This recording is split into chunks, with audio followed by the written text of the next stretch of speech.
지구상에 지금 현재 70억이 넘는 그런 사람들이 살고 있습니다. 그런데 이 사람들을 몇 부류로 이렇게 나눌 수가 있어요. 예를 들어서 피부의 색깔에 의해서 나누면은 이 많은 사람을 백인, 또 흑인, 황인 이렇게 나눌 수가 있죠. 또 이분들을 이제 지역에 따라서 동양인, 서양인 이렇게 나눌 수도 있고, 또는 국적이나 이 나라에 따라서 한국인, 중국인, 일본인, 미국인 이렇게 이제 또 나눌 수가 있어요. 그런가 하면 그 사람의 됨됨이를 보고 이 사람은 좋은 사람, 저 사람은 나쁜 사람, 또 이 사람은 착한 사람, 이 사람은 악한 사람, 이렇게 그 사람의 됨됨이와 성품에 따라 나눌 수가 있어요. 그런데 우리가 또 지혜로운 사람과 어리석은 사람, 슬기로운 사람과 미련한 사람 이렇게도 나눌 수 있는데, 여러분, 우리가 지혜로운 사람과 어리석은 사람, 슬기로운 사람과 미련한 사람은 나눌 때 그 기준이 뭔지 여러분 아십니까? 네, 뭘 가지고 이 사람은 지혜로운 사람, 이 사람은 어리석은 사람, 이 사람은 슬기로운 사람, 미련한 사람 이렇게 나누냐면 그 사람의 삶의 준비성을 보고 그러는 거예요. 오늘 여기 지금 예수님께서 10처녀의 비유라는 그런 비유를 말씀해 주셨어요. 10명의 처녀가 신랑을 기다리고 있어요. 그런데 5은 슬기 있다고 예수님께서 말씀하시고 5은 미련하다고 말씀을 하셨어요. 그러면 슬기 있는 사람들은 어떤 사람들이었어요? 신랑이 온다는 것을 알고 등과 함께 기름을 준비하고 신랑을 맞이할 준비를 하고 있던 사람들이었어요. 그런데 이 미련한 사람들은 신랑이 온다는 것을 알았지만은 그들은 등과 함께 기름을 준비하지 않았어요. 그래서 미련한 사람이라고 하는 거예요. 이 말씀에 보면은 등과 함께 기름을 준비했던 슬기로운 사람, 이 지혜로운 사람들은 신랑이 왔습니다. 보라, 신랑이로다, 맞으러 나오라. 이런 이 신랑의 들러리들의 음성이 들릴 때 등과 함께 불을 켜가지고 신랑을 맞으러 나가서 신랑을 기쁨으로 만나가지고 혼인잔치에 들어갔다는 겁니다. 그런데 이 미련한 자들은 등은 가지고 있었지만 기름을 준비하지 않아서 신랑이로다 맞으러 나오라 할 때 어떻게 돼요? 등을 밝히려고 보니까 기름이 다 떨어져가지고 신랑을 맞이하러 갈 수가 없는 거예요. 그때서 이제 자기들의 그런 준비 안 된 것에 대해서 당황해가지고 기름을 가지고 있는 슬기로운 사람들에게 가서 너희의 기름을 좀 나눠달라고 하니까 어떻게 됩니까? 이 슬기로운 5사람이 너희에게 나눠주다 보면 우리도 부족해서 안 된다고, 차라리 파는 자들에게 가서 사라. 그래서 이 미련한 5처녀가 그제야 허겁지겁 허둥지둥하고 기름을 파는 곳에 가서 기름을 사가지고 왔더니 이미 신랑이 왔다가 가버렸습니다. 그리고 그 혼인잔치집에 문이 닫힌 거예요. 뒤늦게 쫓아가서 막 문을 두드리면서 주여 주여 문을 열어주소서. 그런데 안에서 어떻게 냉정한 음성이 들려옵니다. 나는 너희가 어디로서 온 자인지 알지 못하노라. 그래가지고 혼인잔치에 못 들어갔다는 겁니다. 여러분, 오늘 이 말씀에 예수님께서 10처녀의 비유를 통해서 어떤 사람이 지혜로운 사람이며 어떤 사람이 어리석은 사람, 어떤 사람이 슬기로운 사람이 어떤 사람이 미련한 사람인가를 말씀해 주셨는데, 바로 준비하는 사람이 지혜로운 사람, 준비하지 않는 사람이 어리석은 사람이라는 거예요. 여러분, 지혜로운 사람은 그래서 항상 미리 준비하는 거예요. 여러분, 우리가 준비를 잘해놓으면 무슨 일을 만나도 두렵질 않아요. 당황하지 않습니다. 낭패를 당하지 않아요. 준비한 사람이 축복의 주인공이 되고 기회가 왔을 때 그 기회를 자신의 것으로 만들 수 있고, 그리고 하나님께도 쓰임을 받아요.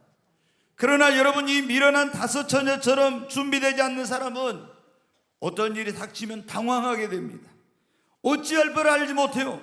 낭패를 당하게 되고 자신에게 놀라운 기회가 있어도 기회를 잃어버리게 되고, 그리고 불행한 일을 겪게 되고 두고두고 후회하게 되는 거예요. 여러분, 우리는 지혜로운 사람이 되어야 하겠습니다. 그러려면 여러분 어떻게 해요? 여러분 준비해야 합니다. 우리가 인생에 준비해야 될 것이 정말 많이 있습니다. 지금 겨울이 다가오고 있으니까 어떤 분들이 지금 월동 준비를 할 거예요. 김장도 해야 되고 겨우살이 준비를 미리 해야 됩니다. 지금 졸업을 앞둔 그런 대학생들은 취업 준비를 열심히 해야 됩니다. 놀고 준비 안 하고 있다가 막상 졸업할 때쯤 되면은 너무 이제 어떻게 할지를 모릅니다. 여러분, 또 우리가 결혼할 사람들도 어떻게 해요? 결혼에 대한 그런 준비를 해야 됩니다. 여러분, 이렇게 우리가 인생을 살아가면서 많은 것들을 준비해야 돼요. 우리가 어디 산에 가려면 또 준비가 필요하잖아요. 그렇지 않습니까? 뭘 사업한 사람들도 마찬가지예요. 사업을 무조건 벌려면 사업이 되는 게 아니에요. 사업을 시작하기 전에 굉장히 많은 준비를 해야 됩니다. 철저히 준비를 잘하면 잘할수록 성공 확률이 높고 실패할, 그리고 시행착오를 할 그런 가능성이 적어요. 근데 준비 없이 시작한 것은 나중에 큰 공경에 처합니다.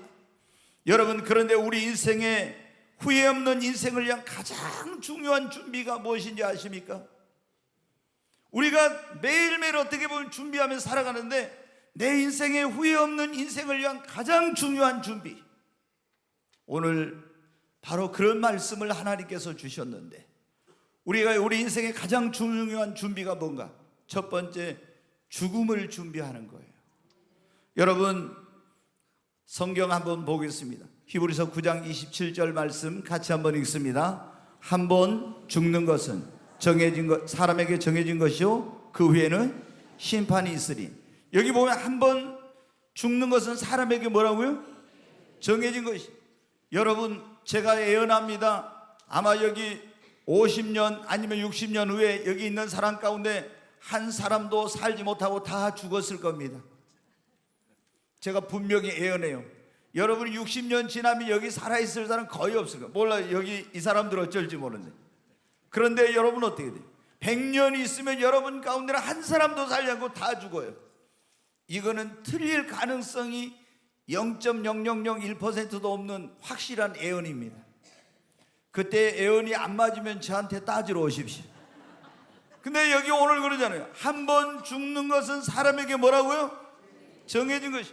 여러분도 다 죽습니다. 이 세상에 죽지 않는 사람은 아무도 없어요. 중국의 진나라의 시 황제가 안 죽으려고 여러분 아시잖아요. 불로초를 구해서 제주도까지 사람을 보냈다고 하지 않습니까? 이번에 신문에 보니까 진시 황제가 구한 불로초가 뭐 어디 고흥에 있다고 하더라고요. 네, 고흥에. 한번 그게 난 도대체 뭔지 모르는데 신문에 그렇게 났습니다. 진시 황제가 구한. 근데 여러분 어때요? 500명의 동남 동료를 전 세계에 보내서 불로초를 구해오고, 그리고 자기를 위한 아방궁을 짓고, 여러분 그렇게 했잖아요. 그러나 그 진시 황제도 그렇게 오래 살지 못했어요. 50도 못 넘기고 죽었어요. 여러분, 한 번 죽는 것은 사람에게 뭐라고요? 정해진 것입니다. 그럼 죽음으로 모든 게 끝나냐? 어떤 사람들은 야, 죽으면 모든 게 끝이지. 그런데 여러분, 죽으면 모든 게 끝이 아닙니다. 한 번 죽는 것은, 히브리서 다시 말씀 보여주세요. 한 번 죽는 것은 사람에게 정해진 것이요 그 후에는 뭐가 있다고요? 심판이 있어요.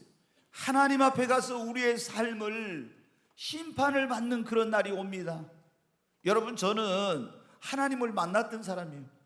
저는 예수님을 만났던 사람이에요. 제가 그랬어요. 하나님이 어디 있냐고. 하나님 있으면 내 주먹을 믿어라. 하나님이 있으면 하나님 존재를 나에게 보여주세요. 그러면 내가 하나님을 믿겠습니다. 이랬던 사람입니다. 근데 여러분 어떻게? 한 번 죽으면 모든 게 끝이 아니에요. 어떤 사람들은 그러세요. 노세 젊어서 노세. 이제 죽으면은 모든 게 끝이다. 그러나 죽음으로 모든 것이 아니라 죽은 다음에는 여러분 심판이 있습니다. 그리고 그 심판의 결과에 따라서 어떤 사람은 낙원, 어떤 사람은 음부, 어떤 사람은 천국, 어떤 사람은 지옥을 가요. 그런데 그 낙원 혹은 음부에 가는, 혹은 우리가 말하는 천국과 지옥은 한 번 들어가면 영원히 나올 수 없는 그곳이에요. 근데 여러분, 그때 어떤 사람이 낙원이나 천국에 가고 어떤 사람이 음부, 지옥에 갑니까? 구원받은 사람은 천국에 가고 구원받지 못한 사람은 지옥에 가는 겁니다. 여러분, 우리가 심판을 받고, 그때 심판의 첫 번째 기준이 뭐냐? 믿었느냐 안 믿었느냐예요. 믿었으면 구원을 받고 영생을 얻어 천국에 가고, 믿지 않는 사람은 심판을 받고 영원한 멸망인 지옥에 가서 불과 유황으로 타는 곳에서 고통을 당합니다. 근데 여러분 어떻게 해요? 자, 한번 보겠습니다. 죽은 다음에도 우리가 구원받을 수 있는 기회, 다시 천국 갈 수 있는 기회가 있다면 여러분 지금 죽음을 준비하지 않아도 돼요. 죽은 다음에 하면 돼. 그런데 여러분 죽은 다음에는 다시는 내가 구원받을 수 있는 기회가 없어. 그런데 여러분 물어보겠어요. 언제 여러분 죽을지 압니까? 몰라요.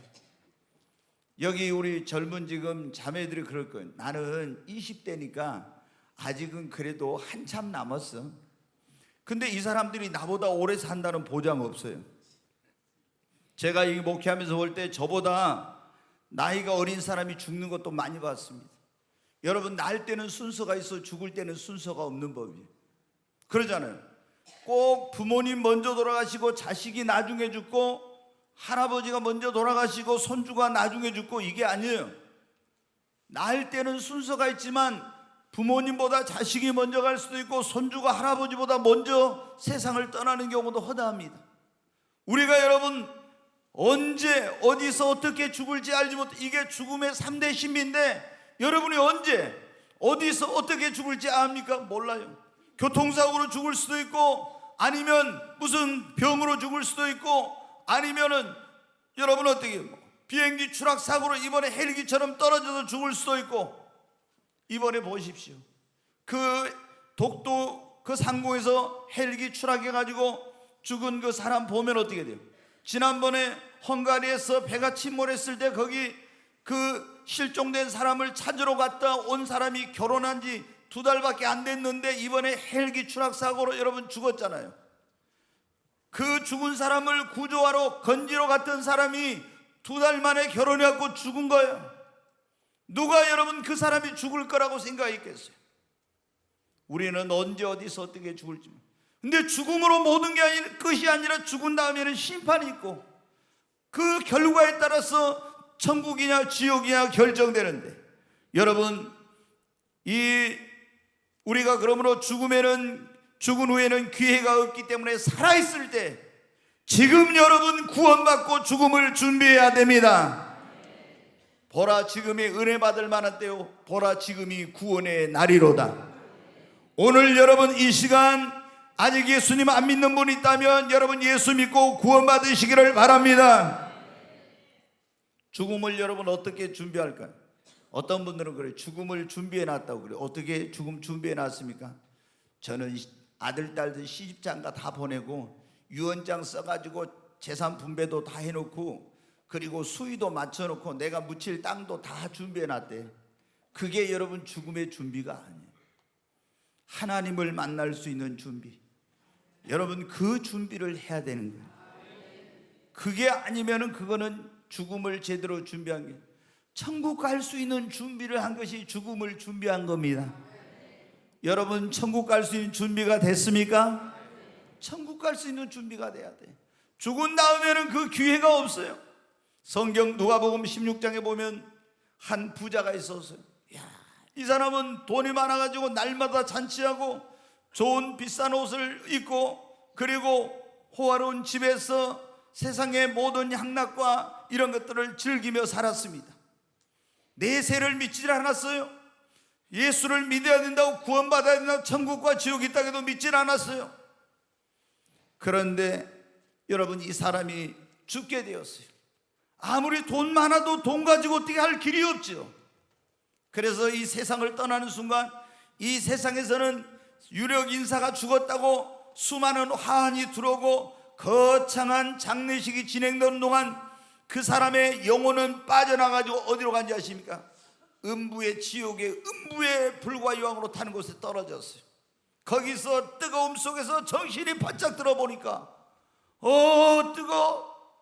그래가지고 쳐다보니까 저 멀리 낙원이 보이는데 거기에 자기 집 대문에 와서 구걸하던 예수를 믿던 거지 나사로가 믿음의 조상 아브라함의 품에 안겨 있는 거예요.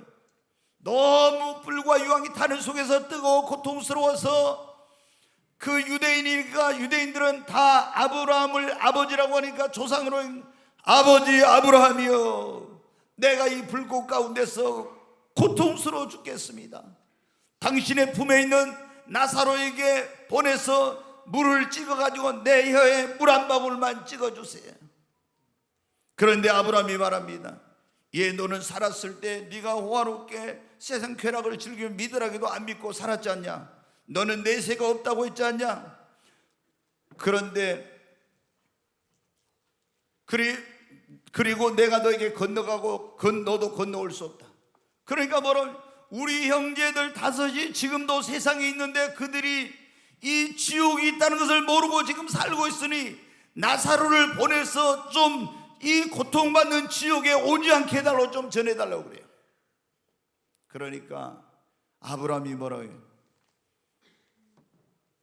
죽은 자 가운데 살아난 자가 있어 가서 말해도 안 믿는다는 거예요. 여러분, 어떤 사람들은 그래요. 제가 하나님을 만났다, 예수를 만났다 이런 얘기하면 안 믿어요. 근데 안 믿는다고. 그러면서 거기에는 다 이 복음을 어떻게 예수 믿는지 이걸 전해주는 사람들이 있어요. 그 사람들의 말을 듣고 믿어야 된다. 자, 누가복음 한번 보겠어요. 16장 27절로 30절 같이 한번 읽습니다.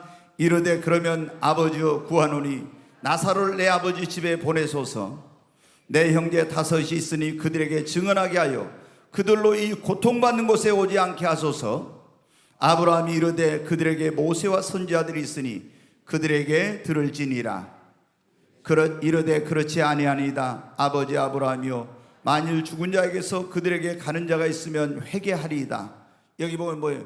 뭐 하지 않아가지고 여러분 구원받지 못해. 회개를 안 해가지고. 우리가 구원받고 하나님 나라에 가려면 가장 먼저 해야 될 일, 회개해야 됩니다. 회개란 게 뭐냐? 하나님, 나를 지으신 그 하나님, 나의 창조주 되신 하나님, 그 하나님을 내가 모른다고 하고 하나님을 등지고 내 마음대로 내가 죄짓고 살던 그 사람이, 회개라는 것은 하나님을 등진 삶에서 삶의 방향을 하나님께로 이렇게 완전히 180도 전환하고 죄악된 길에서 돌이키는 것이 여러분 회개입니다.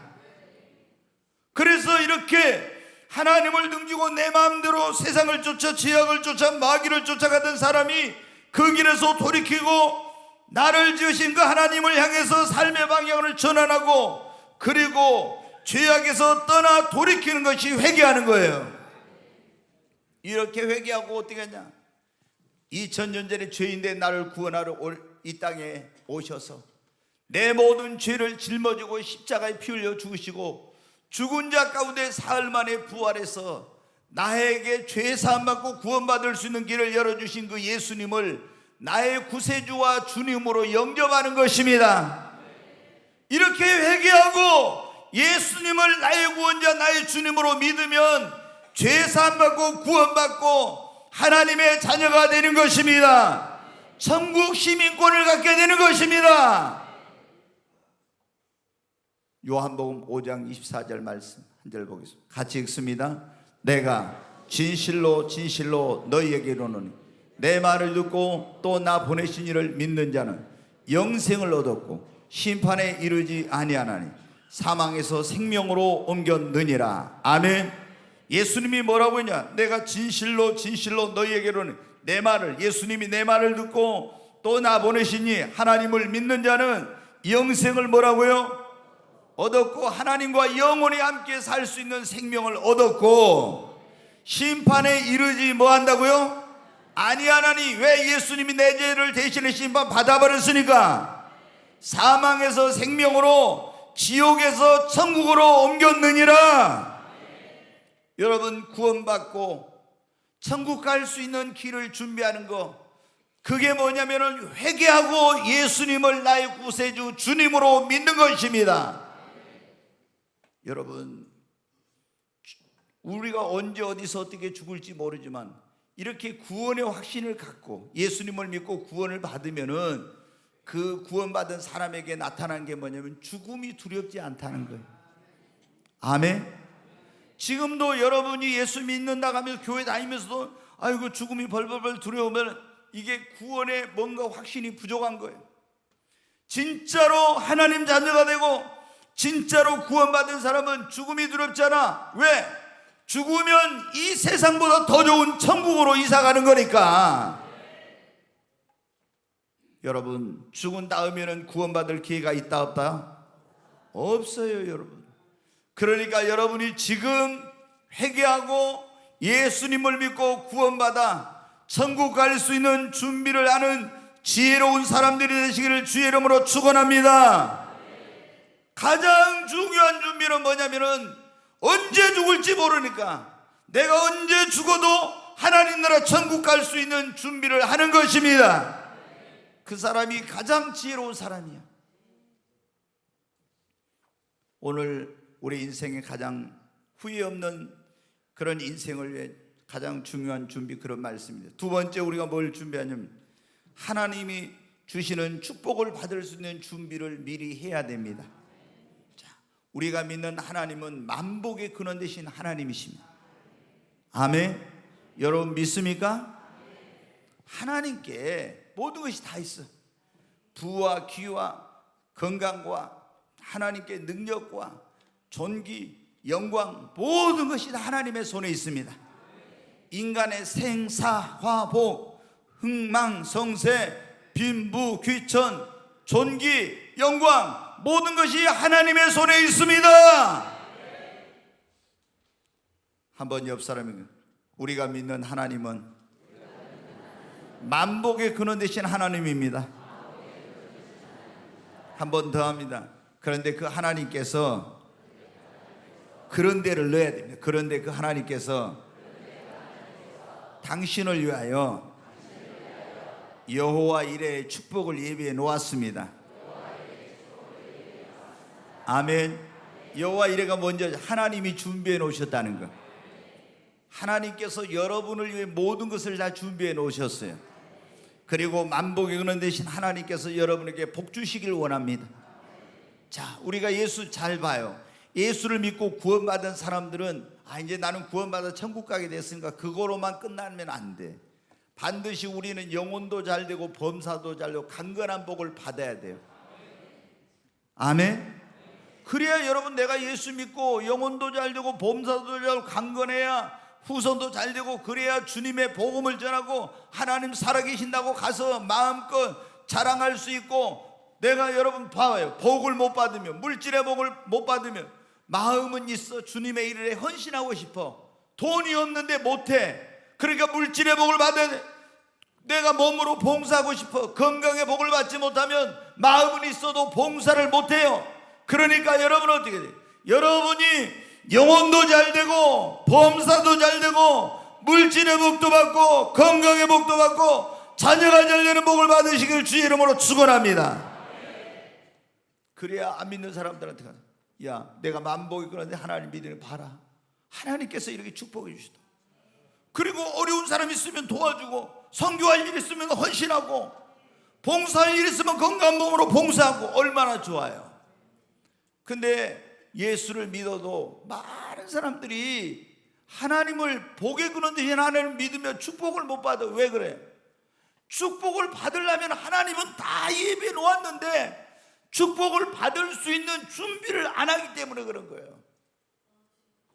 여러분, 하나님께서 아무한테나 복을 주는 거예요. 축복을 받을 수 있는 그릇을 준비한 사람에게 주십니다. 아멘. 네, 하나님께서 우리에게 복을 주실 때 뭐를 보고 복을 주시냐? 각 사람의 믿음을 보시고 믿음의 분량대로 복을 주세요. 따라서 합니다. 믿음은 축복을 담는 그릇입니다. 아멘. 하나님이 여러분 볼 때 뭐예요? 여러분 얼굴을 안 봐. 아이고, 어디가 뭐가, 코가 어떻게 생겨, 눈이 쌍꺼풀인 거 아닌가, 주름이 있는가 없는가, 이런 거 안 봐요. 주님은 여러분 볼 때 뭘 봐요? 믿음을 보신다니, 믿음을. 그리고 믿음이 있는 자를 하나님이 축복하시고, 그런데 얼마만큼? 믿음의 분량만큼 축복하세요. 아멘. 믿음이 이만하면 어떻게 돼요? 하나님이 많이 복을 주시려고 해도 믿음을 그거밖에 안 되는데 어떻게 주세요? 이게 받질 못하지. 여러분, 하나님께서 우리를 쓰실 때도 뭘 보시고 쓰세요? 믿음을 보고 믿음의 분량대로 쓰시는 거예요. 히브리서 11장에 여러분 오늘 가서 읽어봐. 성경에 구약의 아담 이후에 그 아담의 아들인 아벨부터 시작해서 구약의 모든 사람들이 무엇으로? 믿음으로 아벨은, 믿음으로 에녹은, 믿음으로 노아는, 믿음으로 아브라함은, 믿음으로 모세는, 믿음으로 이삭은 다 믿음으로 다 믿음으로 구원받고 믿음으로 축복받고 믿음으로 쓰임받고 믿음으로 히브리서 11장을 믿음의 장이라고 하잖아요. 제가 이걸 깨닫는 순간 막 가슴이 뛰더라고. 아, 정말 예수를 믿는 사람에게 가장 중요한 것은 믿음이구나. 아멘. 여러분, 축복을 받으려면 여러분, 하나님은 뭐를 보시고? 믿음을 보시고 믿음의 분량대로 주십니다. 믿음은 축복을 담는 뭐라고요? 그릇이. 옆 사람에게 믿음은 축복을 담는 그릇입니다. 축복을 받으려면 믿음의 그릇을 준비해야 됩니다. 기왕 큰 복을 받으려면 믿음의 그릇을 어떻게 돼요? 키워야 됩니다. 큰 믿음을 가져야 됩니다. 아브라함이 믿음의 조상이라고 축복의 조상이라고 하잖아요. 왜 그래요? 믿음이 어마어마하게 큰 거예요. 그러니까 하나님이 우리를 보실 때 어떤 예수님이 그래, 이 믿음이 작은 자야 그랬죠. 여러분 가운데 오늘 주님이 와서 이렇게 보면 어떻게 뭐라 할까요? 내가 이스라엘 중에서 이만한 믿음을 만나지 못했다. 네 믿음이 크도다 이럴까요? 아니면 이 믿음이 작은 자야 왜 의심했느냐 하면서 주님이 할까요? 여러분, 우리 믿음의 분량을 키워야 됩니다. 그래서 여기 있는 이 목사는 지금도 날마다 하나님 앞에 기도해요. 하나님, 나에게 더 큰 믿음을 주시옵소서. 아브라함 같은 믿음을 주시옵소서. 왜? 하나님이 믿음의 분량대로 축복하시고 믿음의 분량대로 쓰시니까.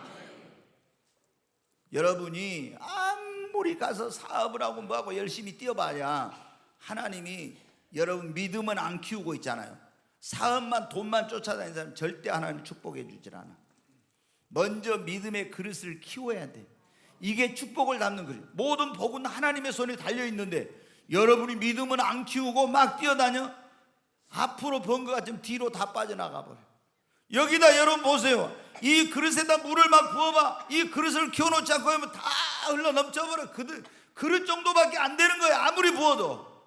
우리가 하나님이 복을 주셔도 아무리 부어봐도 믿음이 적은 사람은 다 흘러가 버려요.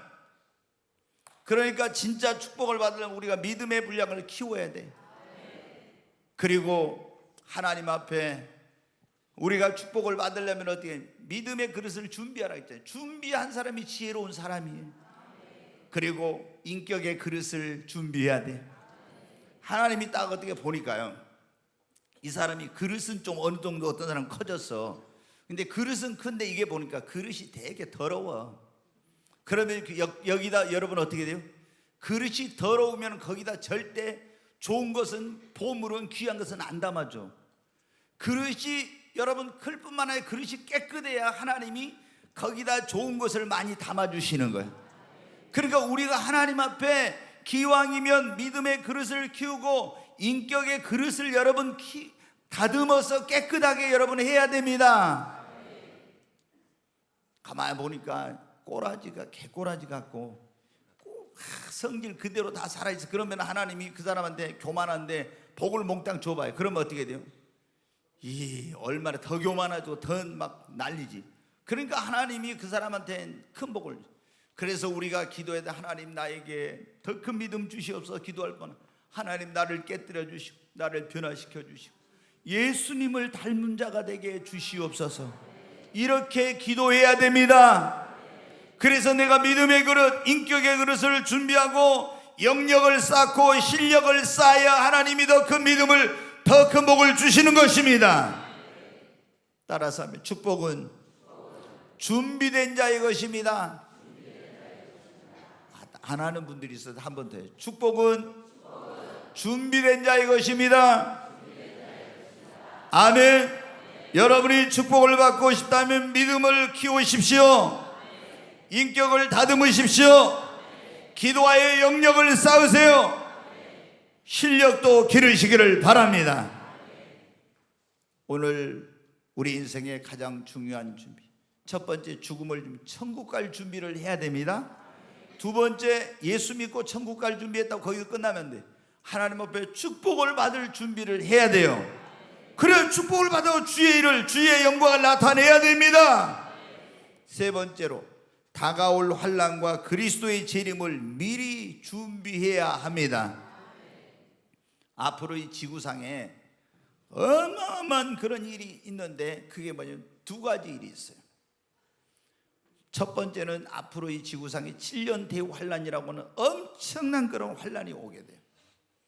이 전무후무한, 지금까지 경험해 보지 못한 그런 엄청난 그런 환란이 옵니다.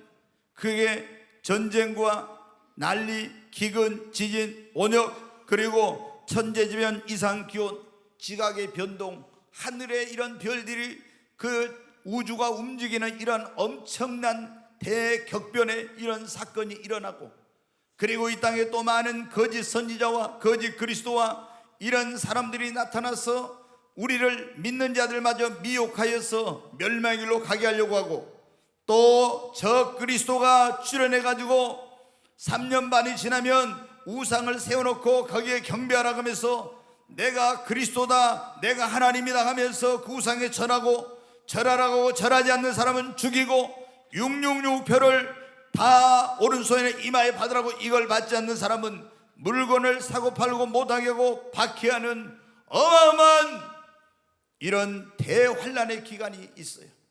그런데 여러분 어때요? 지난번에 제가 이 수요일날 강해 설교를 하면서 마태복음 24장 25장이 종말장인데 거기 설교한 말씀드렸지만, 대환란 기간에 전 3년 반이 지나고 적그리스도가 출현할 때 14만 4천 명만 하늘로 올라가고, 나머지는 다 대환란을 믿는 자들도 통과하면서 믿음의 시험을 당하게 되는데, 그 믿음의 시험에서 승리하려면 여러분 신앙을 지켜야, 그래야 나중에 들림받을 수 있고 주님 재림할 때 만날 수 있는데, 믿음을 저축해 놔야 됩니다. 여러분 말씀을 저축해 놔야 됩니다. 영역을 저축해 놔야 됩니다. 이집트, 옛날에 애굽이라고 성경에 보면 나와있어요. 이 애굽이란 나라가 세계를 지배할 때가 있었어요.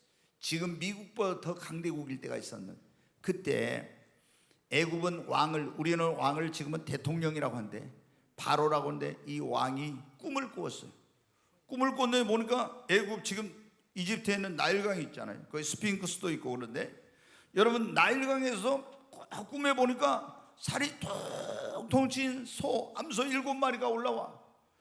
그러더니 꿈에 또 보니까 그 뒤에 아주 삐쩍 마른 소 7마리가 올라와서 그 살찐 소 7마리를 다 잡아먹어버려.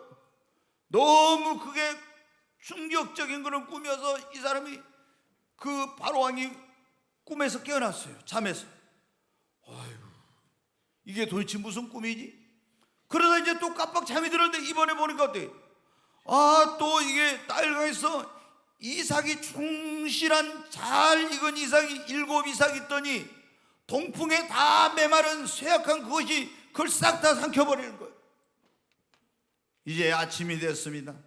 대신들을 부르고 모든 애굽의 박사와 술사와 점쟁이들을 다 불러서 자기가 어젯밤에 꾼 꿈을 얘기하면서 이 꿈을 해몽을 하라고 해요.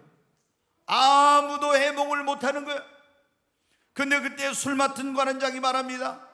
예전에 떡 맡은 관원장하고 술 맡은 관원장이 왕의 심기를 불편하게 하는 그런 일 때문에 잠깐 그 정치범들을 수용하는 경호실장의 집에 있는 그 유치장에 그때 갇힌 적이 있었는데, 그때 술 맡은 관원장과 떡 맡은 관원장이 어느 날 같이 둘이 꿈을 꿨는데, 그 꿈을 해석을 하지 못하고 있는데, 그때 요셉이 억울한 누명을 쓰고 감옥에 있다가 이 사람들이 들어가서 보니까 어때요? 얼굴에 수심이 가서 무슨 일이랑 꿈을 꿨는데 해석을 얘기해 보라고.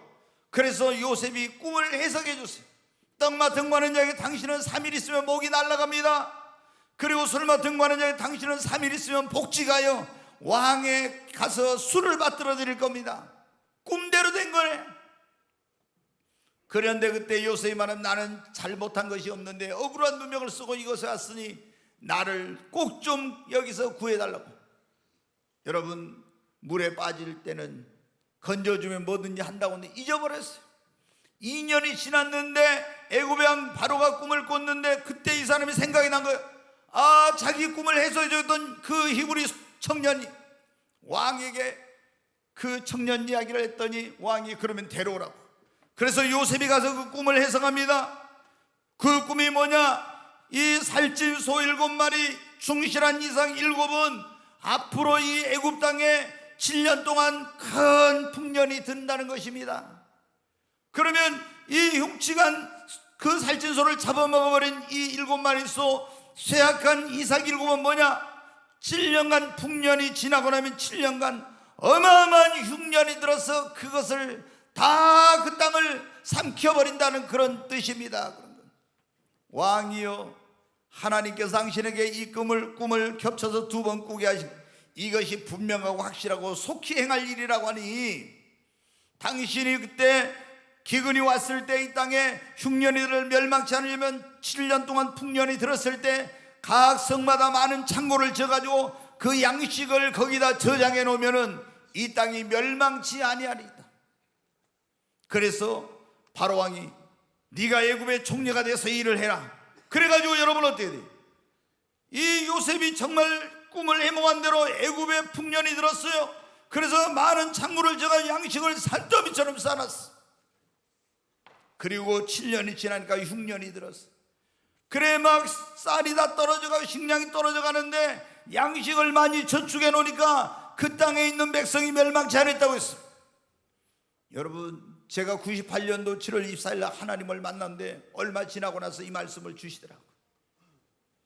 창세기는 이 말씀인데 이 말씀 주시면서 하나님 뭐라고, 앞으로 7년 환란이 올 때 멸망치 않으려면, 너 봤지?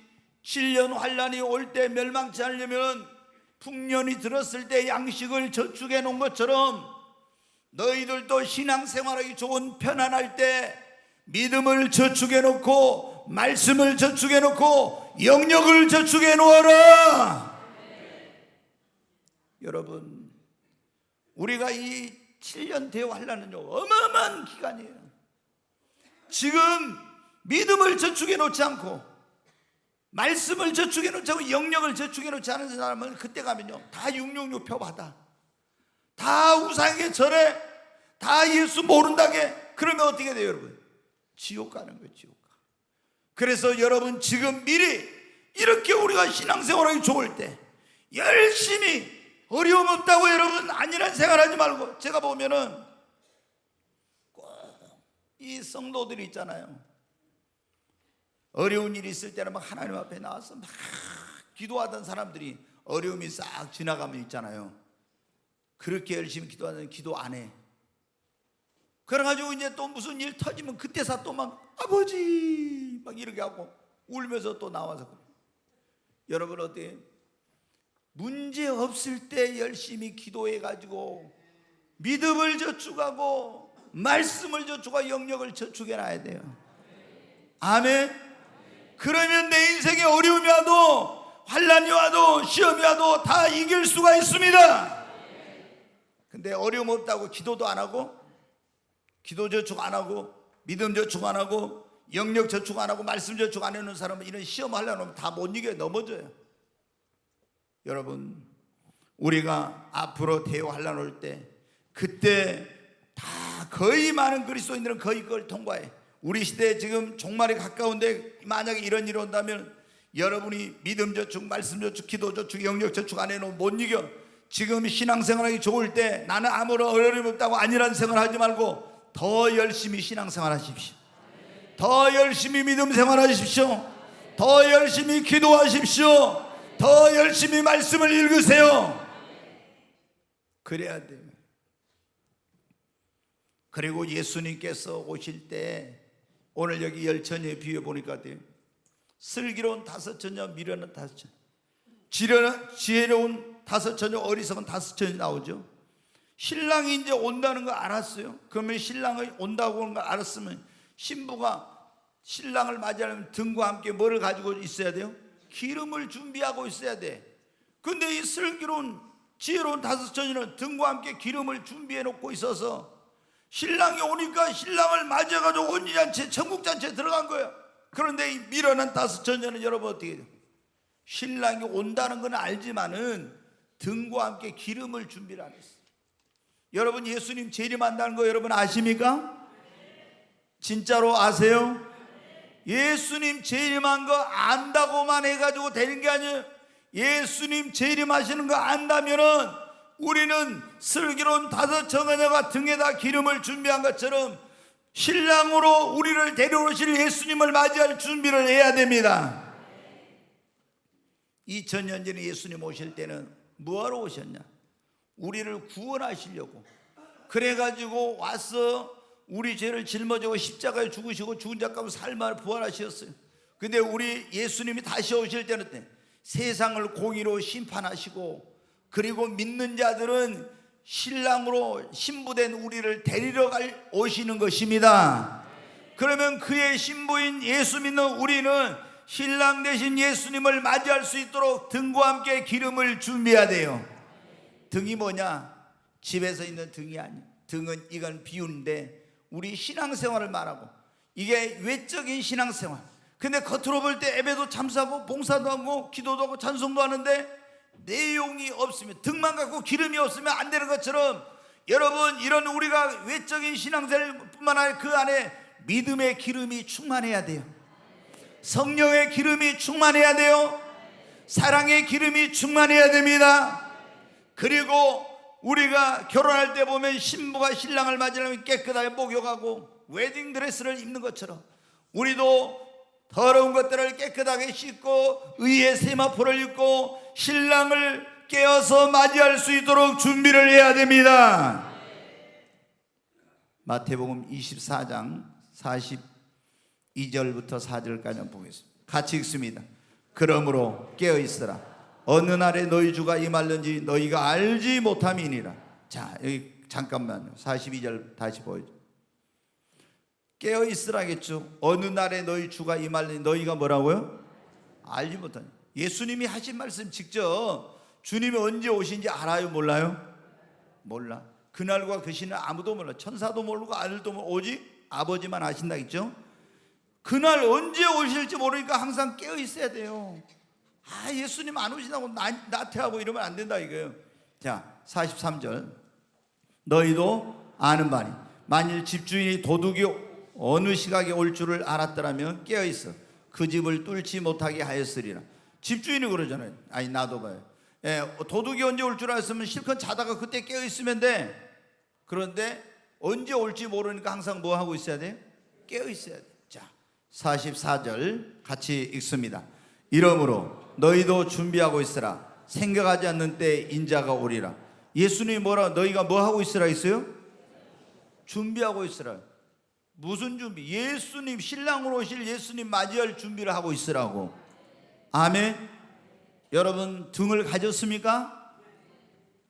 대답이 쏙 줄어들어요.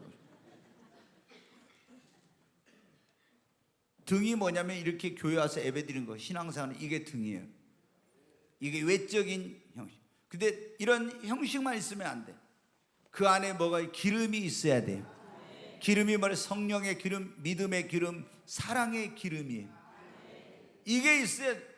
이렇게 하는데 믿음이 없어? 그럼 쭉정이 신자예요. 기름이 없어? 이건 알곡 신자가 아닙니다.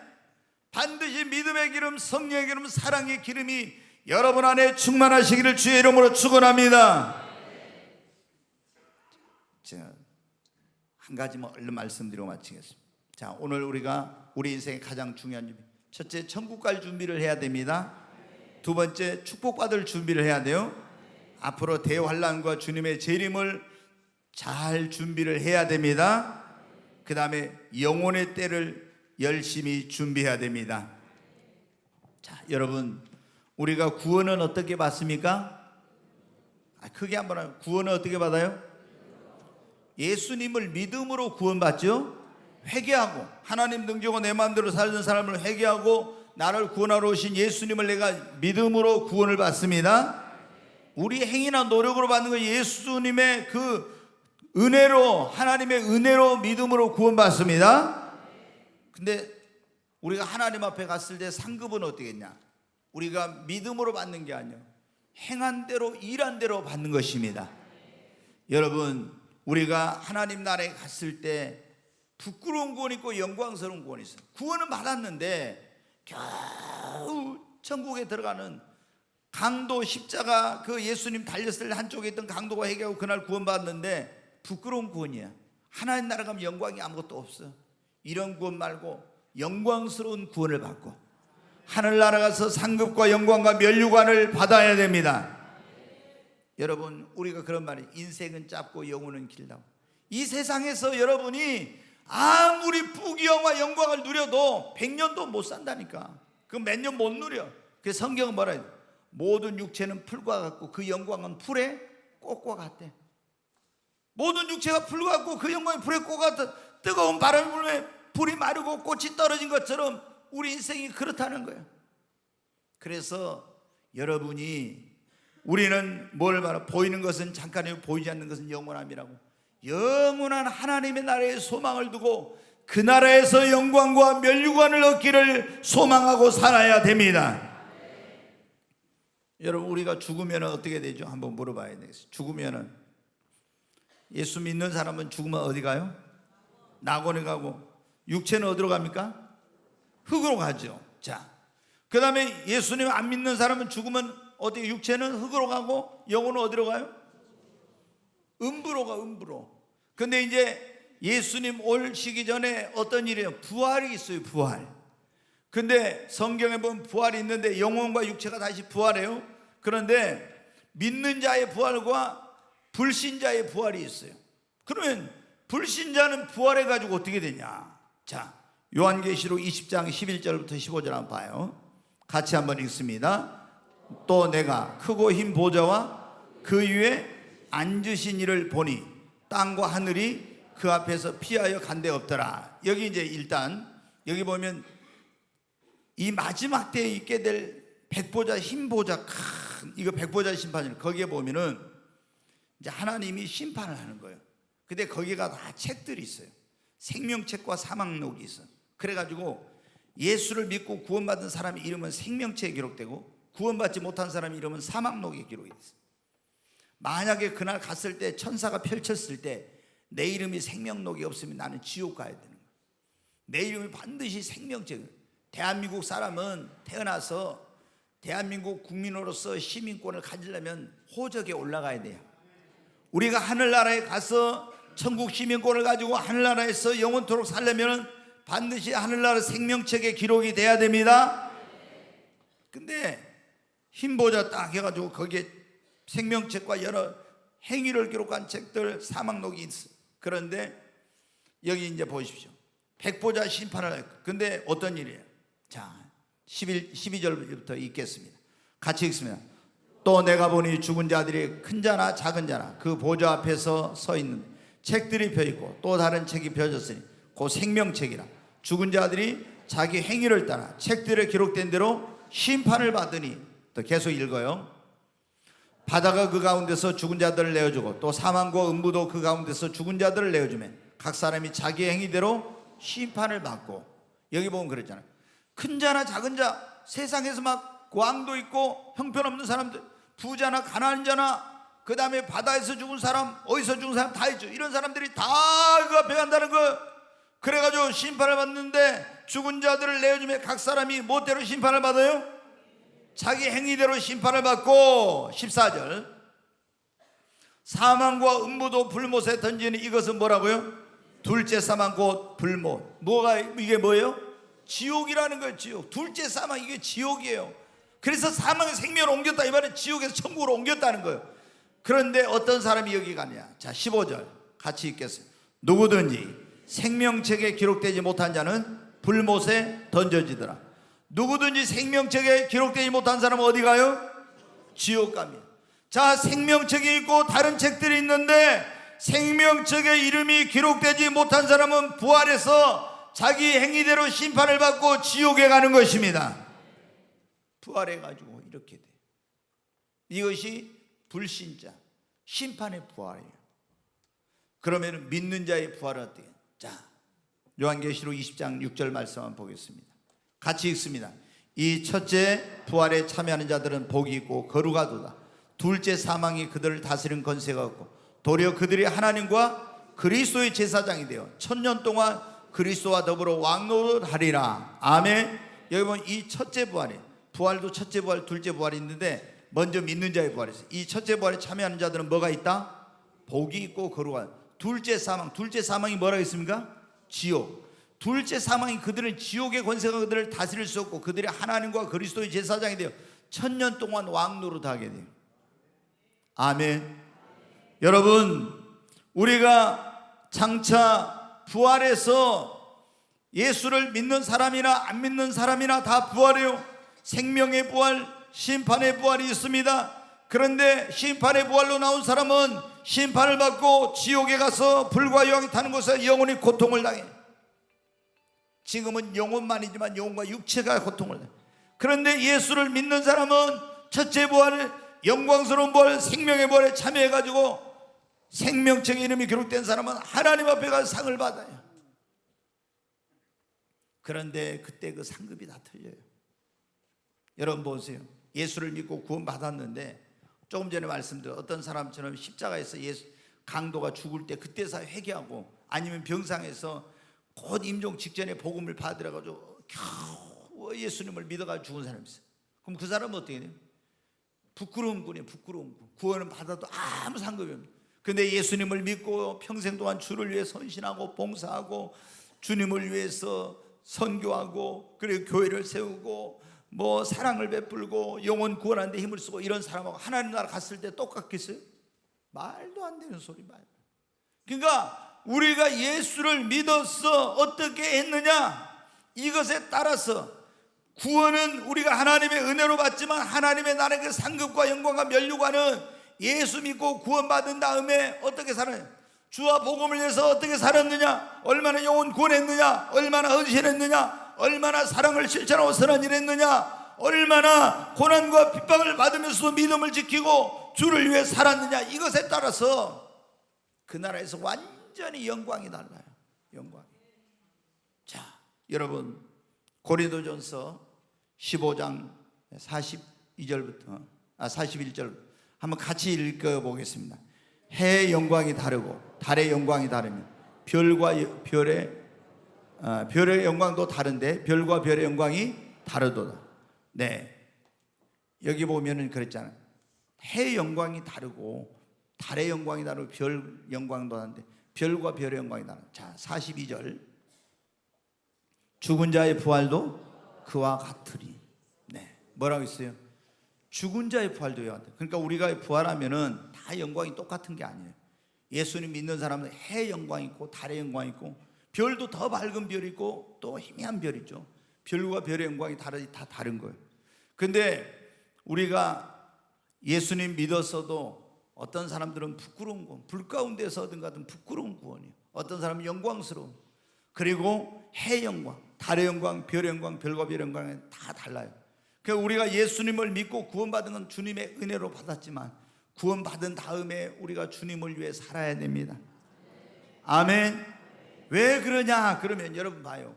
여기서 대통령을 하고 뭘 해도 5년밖에 못하고 뭐 많이 해봐야 누려봐야 얼마나 누려요. 근데 이 하늘나라에서 상급과 영광은 영원한 거예요. 영원한 거. 아멘. 그러니까 여러분이 하늘나라의 영광은 영원한 것이니까 그 영광을 누리려면은 지금 이 땅에서 이걸 목표로 삼지 말고 영혼의 때 그 영광을 목표로 하고 여러분 준비하며 살아야 된다는 겁니다.